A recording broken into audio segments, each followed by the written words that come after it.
तुम्हाला वनस्पतींची रचना व कार्य याविषयी माहिती सांगणार आहोत। वनस्पतींचे मुख्य भाग, मूळ, खोड व पाने याविषयी माझे मित्र तुम्हाला सविस्तर माहिती देणार आहेत। वनस्पतीमध्ये दोन प्रकारची मुळे असतात, सोटमूळ व तंतुमूळ।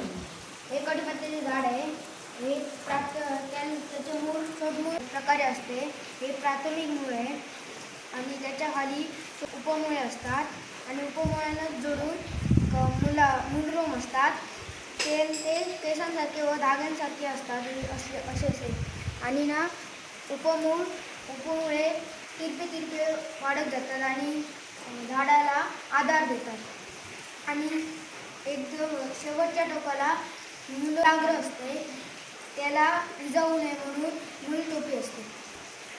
आज मी तुम्हाला खोडाविषयी माहिती देणार आहे। दोन पेरांच्या मध्ये कांडे असतात, पेरांना जोडून पाने येतात व हा वाढणारा भाग म्हणजे मुकुट। आज मी तुम्हाला पानाविषयी माहिती सांगणार आहे। हा पाण्याचा सपाट भाग आहे, त्याला पर्णपत्र असे म्हणतात। त्याचा जो कडा आहे त्याला पर्णधार असे म्हणतात। याला देठ आहे, त्या देठाला जोडून खोड असते।